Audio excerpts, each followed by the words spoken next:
Another quick video, this time about Eddie Alvarez. In the video, serious video I recorded on the channel, I was supporting Eddie Diaz. He looked like a good good kid to me, like a good guy, from Philly, like the Rocky mentality and all that. But from time to time, he's showing up as a pussy, as a big pussy. Because, he is a good wrestler. He gives out his best. But after the Anthony Pettis fight bullshit, he beat the Anthony Pettis, and congratulations on that. He did the job, and he was congratulated on it. Enough, enough. You don't have to brag with that fight. Anthony Pettis isn't Anthony Pettis before the PED controls. Eddie Alvarez is not like a first contender for the lightweight belt. Dos Anjos is a bit. Imagine Dos Anjos Alvarez fight. Two bitches fighting.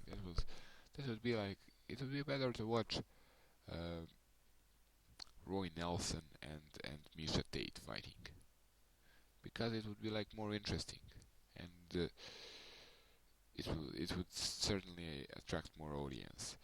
But Eddie Alvarez goes out on Twitter and says Conor McGregor should be fined for pussy shit hand punch of Nate Diaz.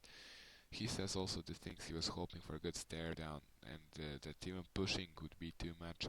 But Conor is most definitely the guilty one in the story, and he has to be fined by 20%. We remember John Jones and DC Cormier. John Jones being fined with $40,000, DC by $9,000. But that was a heck of a fight. Conor just punched or touched or something like that, scratched the hand of Nate Diaz, but that certainly hasn't got any links to Eddie Alvarez. Who does he think he is? He's not like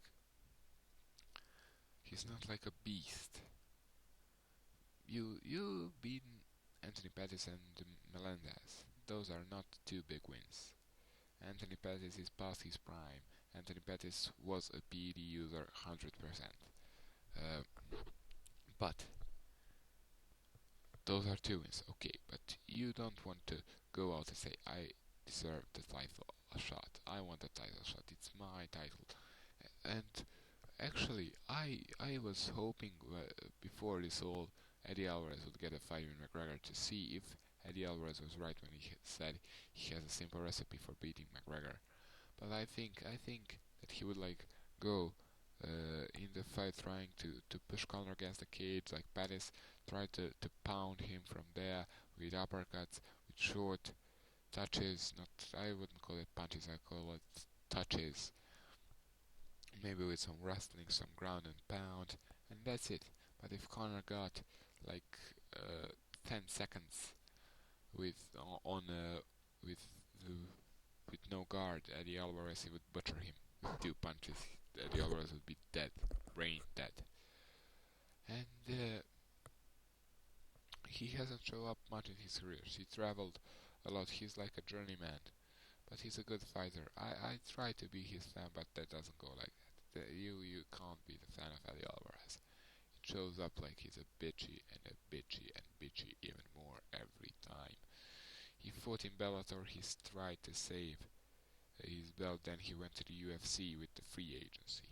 I think free agency is the stupidest thing ever, because if you are worth something, you would be signed with the UFC on more and more deals. Because if you are worth, you deserve money. Enough said. Eddie Alvarez was like in the free zone. I'll check out my pay. How much do I worth? And all that bullshit. And he showed up like nothing. UFC grabbed him for change. Simply for change. And I think that's it. That's it. He needs to stand up when talking about Conor McGregor and Nate Diaz. He needs to stand up and say respect to Conor, respect to Nate.